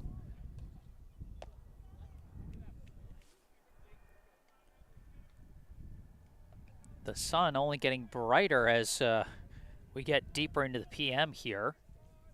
2-2 pitch in there for strike 3. Another strikeout for Gorham as he continues plowing his way through the Brookline lineup, but up comes one batter who's been able to put the ball bat on the ball consistently, and that's Matt Richardson. He had a single to center his first time up, and the second time as he swings and misses on this one for strike 1. His last at bat, he had what looked like an infield single, but was ruled a ground out to short. So he is 1 for 2. Big swing and a miss again for strike 2. Big cuts, but he's not putting the bat on the ball, as he's now in the hole at 0-2.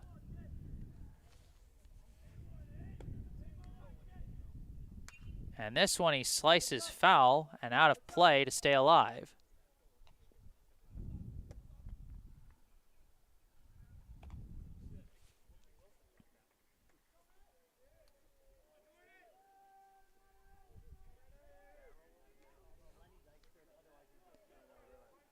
Still 0-2.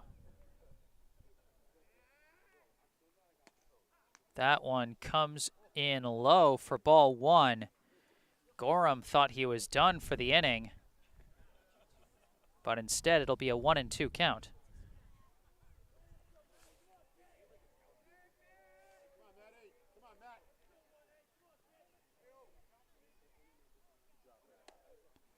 Steps off the rubber for a second, now back on. And he makes contact. It's going towards the middle, but it's juggled by the second baseman, and then the throw's not going to get there, and it's going to skip away, but well backed up by the catcher. So Grieve stops Richardson from going to second, but he does reach on what is either an infield single or an E4. You decide for yourself. Either way, Richardson now at first with 2 down. And up comes the designated hitter, number 24, Connor Jernigan.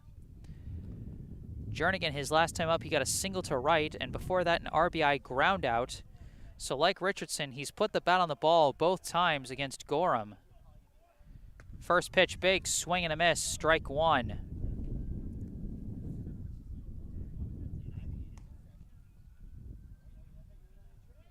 Richardson stands at first, 2 down. Brookline trails by 3 here in the top of the 6th inning.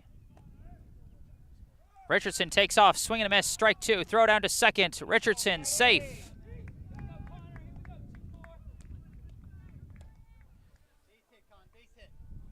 A runner in scoring position, but an 0-2 count to Jernigan here with 2 outs.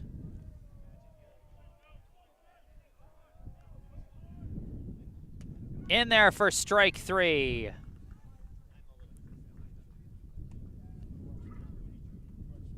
Jernigan goes down looking, and that ends the top of the 6th inning.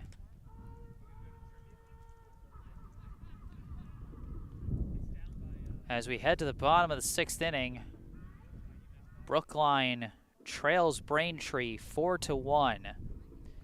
Due up for the Womps will be Grieve, Morrill, and Aubertine.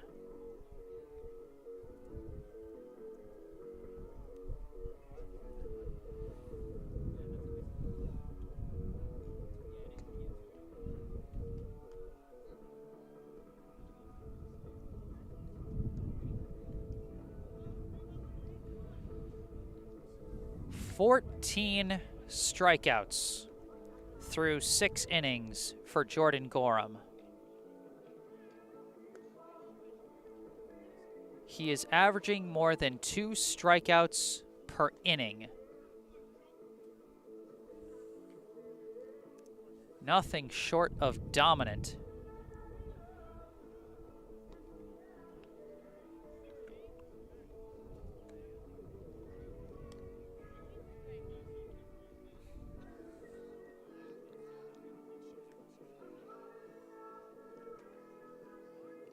In the meantime, for Brookline, Jake Levin returns to the mound after successfully getting the 3rd out in the 5th inning. He continues his relief outing here into the bottom of the 6th.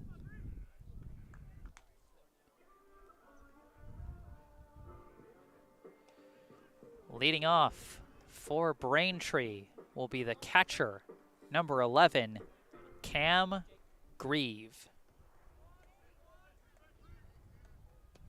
First pitch in there for strike 1.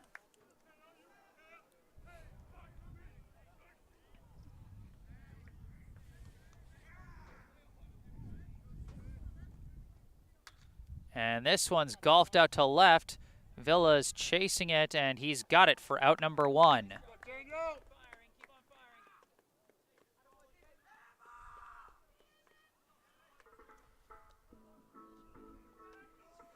now I think we got a pinch hitter, as I'm hearing some different walk-up music. And indeed, this is going to be a pinch hitter for Morrill. This is going to be number 12, Paul Hamilton.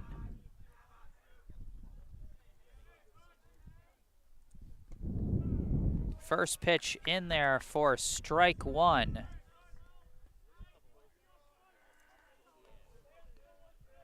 So our first pinch hitter from either side, and it's number 12, Paul Hamilton, hitting for Josh Morrill as he now takes ball one.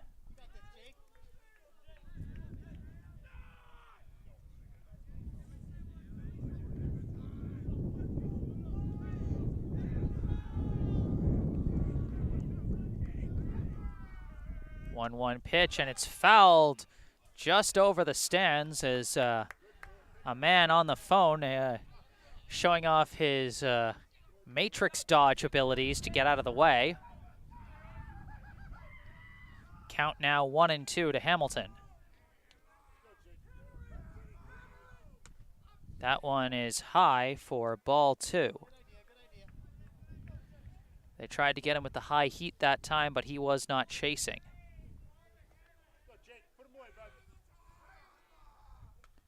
And this one's fouled off, and Hamilton stays alive at 2-2.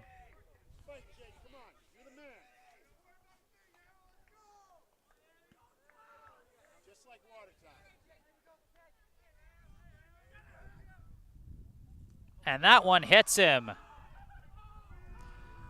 An unfortunate turn of events for Levin as he hits Hamilton when he was one strike away from sending him back to the dugout. Now instead it'll be one out and a runner on first.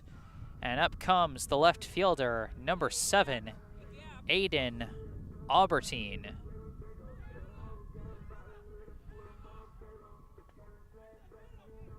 Aubertine, his last time up, he flew out to left on a nice catch by Villa for the second out of the 5th inning.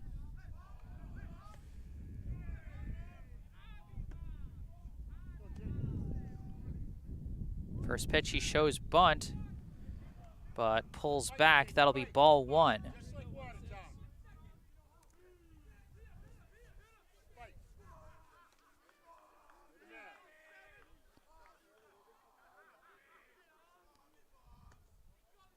And that pitch misses for a ball two.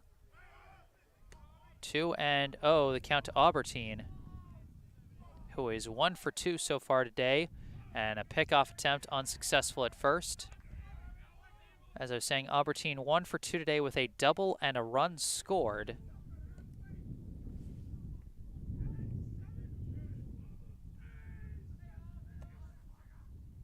Now this pitch skips in the dirt for ball 3.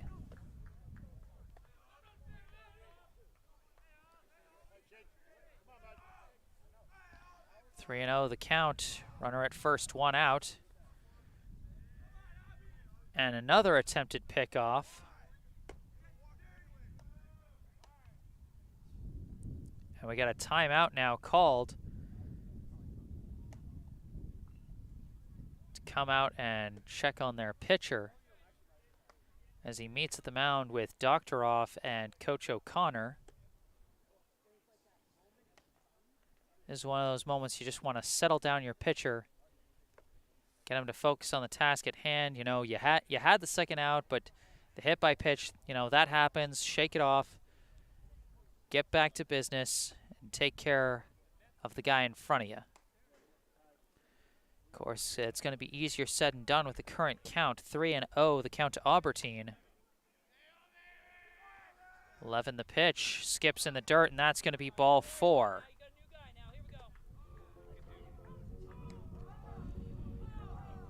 We cycle around to the top of the order for number 16, Jordan Gorham.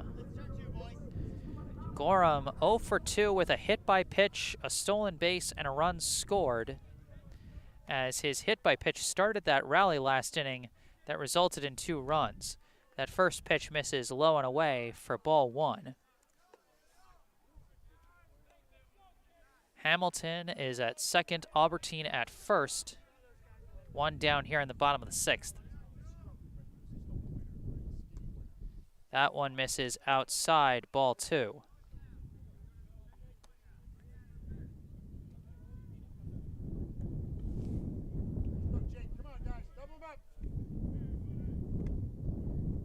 And this one is chopped high. Is it going to stay in play, and is someone going to be able to reach it? Oh, just out of reach of Rothman.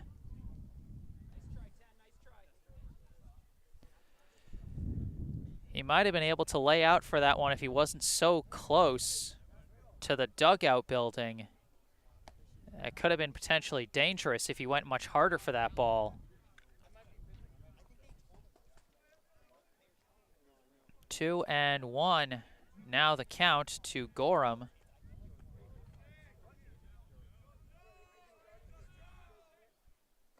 And this one in the dirt for ball 3.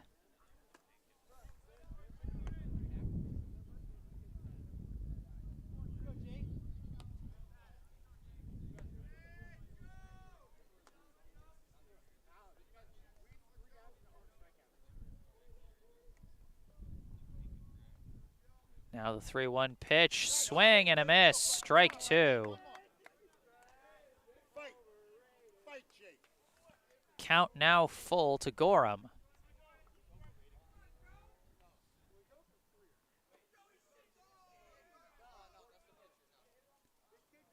Payoff pitch, and that's in the dirt for ball 4.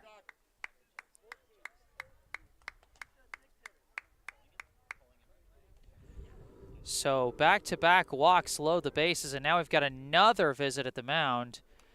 And it looks like Brookline's going to be bringing in their 4th pitcher. And it looks like it's going to be number 15, Leander Gosling.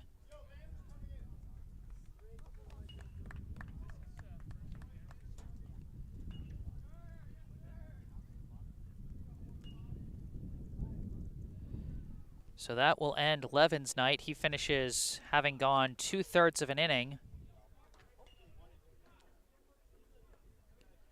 And it's just tough.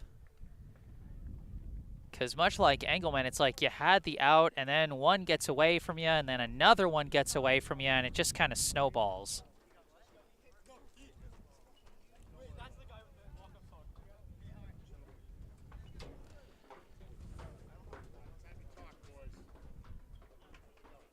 So it'll be the right fielder, number 3, Tim Carney, coming up to the plate to face Brookline's new pitcher, Leander Gosling. And this will actually be Gosling's first pitching appearance of the season.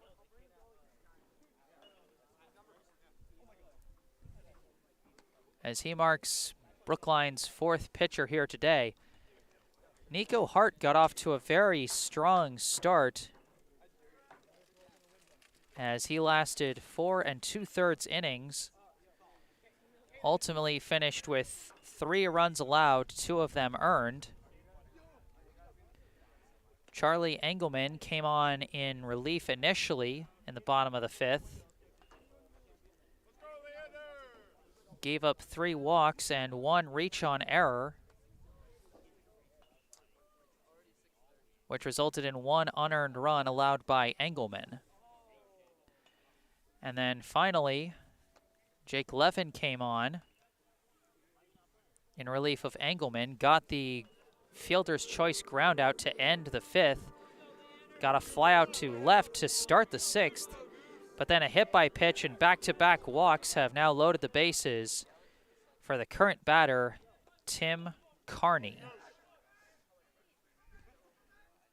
First pitch from Gosling is fouled off for strike 1.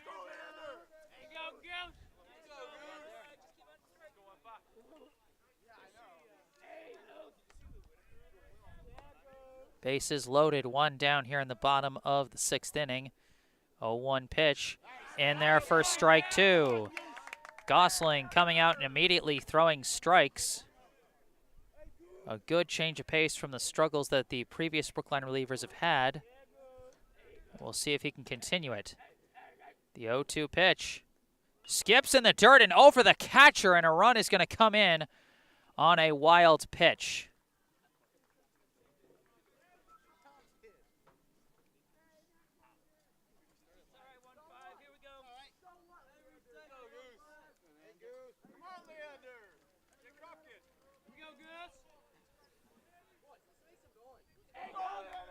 One and two, the count. Pitch, and this one is sliced foul and going to go out of play.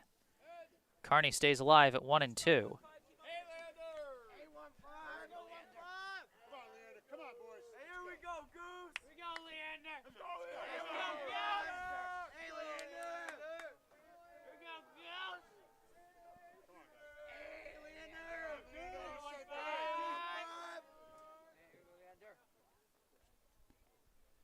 One-two pitch comes in high for ball 2.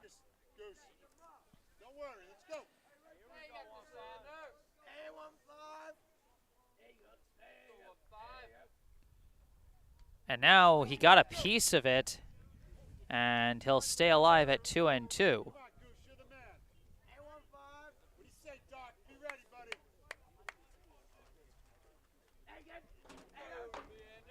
2-2 pitch again, and he swings, and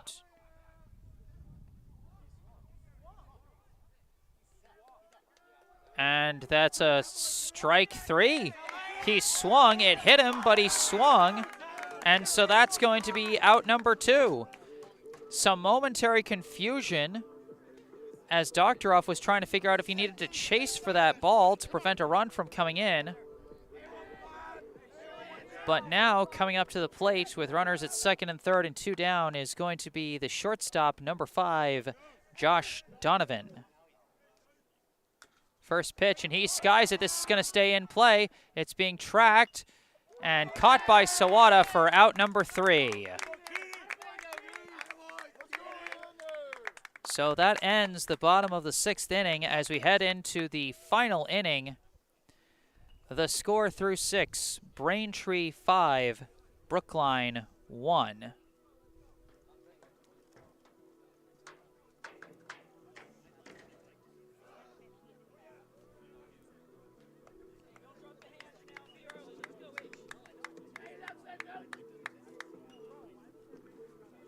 So for Brookline, due up for their last chance here in the top of the 7th. It'll be Harrison Siegel, Jack Martell, and Nady Kessler, the 6, 7, 8 hitters. And we'll see if Braintree sends Gorham out to finish what he started. Through 6 innings so far, Gorham has allowed just 1 earned run and struck out 14.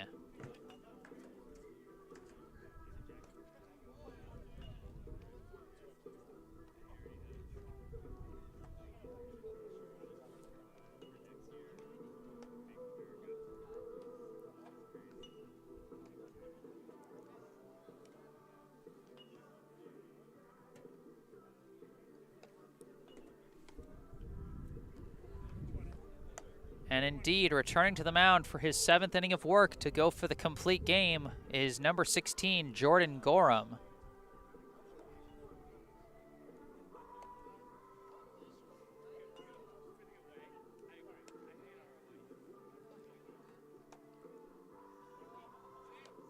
Looks like the Wi-Fi's gotten a little shaky at this late stage in the game. I apologize for that if the stream isn't coming through all that smoothly. It's smoothed itself out at other points when this has happened in the game, and here's hoping it does that again. Once again, if this gets egregiously bad, I will post a recorded version later. But so far, it seems like it's been relatively okay, so we'll see what happens here in the 7th.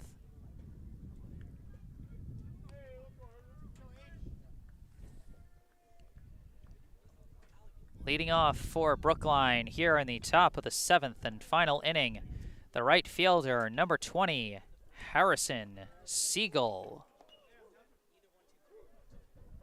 Siegel so far 0 for 2 with a pair of strikeouts. And first pitch, he cracks it out to left, foul. Harry, you're on, buddy. Come on.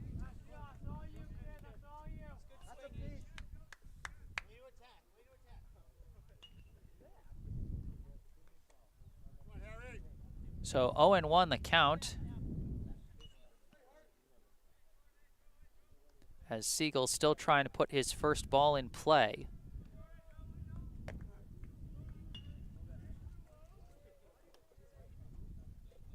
And this one he puts in play up the middle for a single.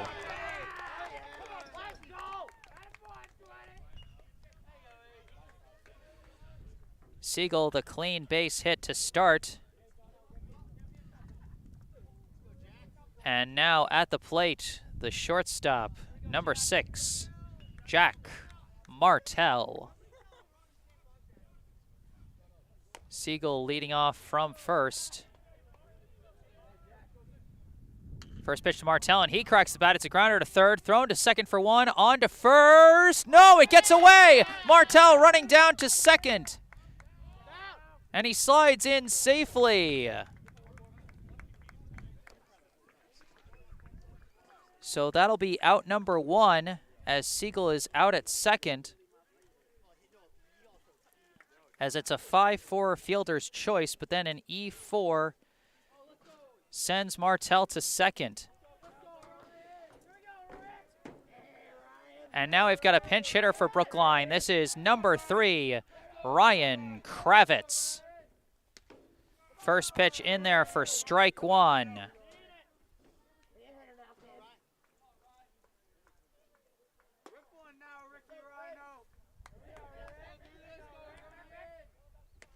That one misses outside for ball 1.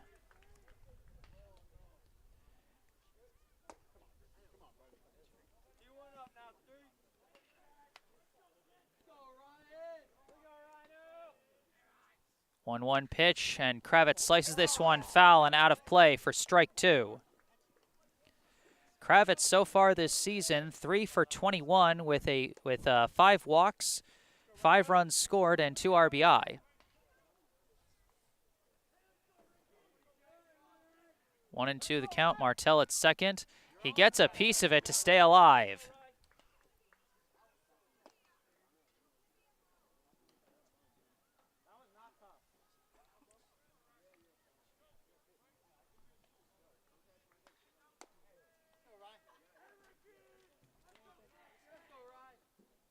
And a delayed swing, and the defensive approach keeps him alive. The count remains 1-2.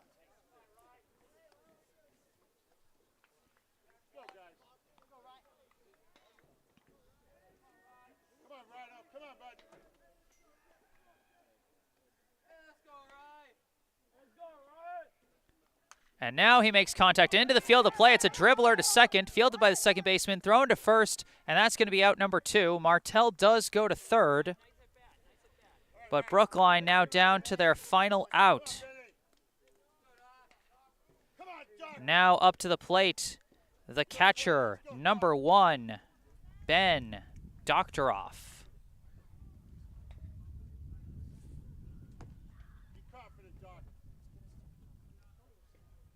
Doktoroff hoping to keep the game going for Brookline. Swing and a miss, strike 1. Doktoroff 0 for 2 so far today with 1 strikeout. He lined out to second his last time up. And this one he chops foul and out of play.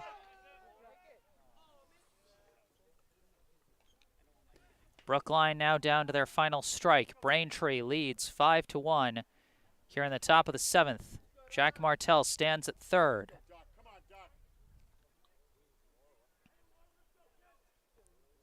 Gorham shakes off a couple pitches. Now delivers the 0-2. No, he doesn't. Oh, a timeout was called.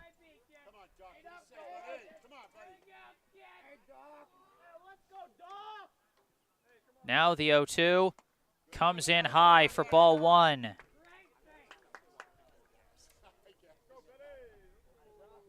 go, Doc. Come on, buddy. Let's go, guys. Come on. Let's go, Ben. Come on, Doc. Gorham gets the pitch he wants. 1-2 pitch, and it's fouled off by Doktoroff. He will not go quietly. 1-2 the count.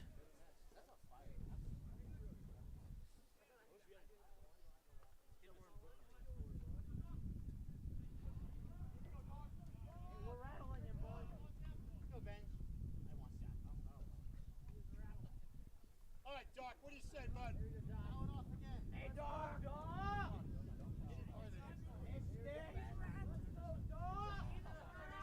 Count still 1-2. 2 down. Runner at third. Here in the top of the 7th. The pitch. In there for strike 3, and that's the ball game. Let's go, guys.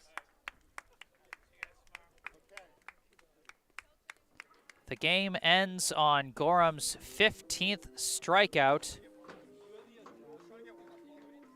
And your final score, the Braintree High Womps 5, the Brookline High Warriors 1.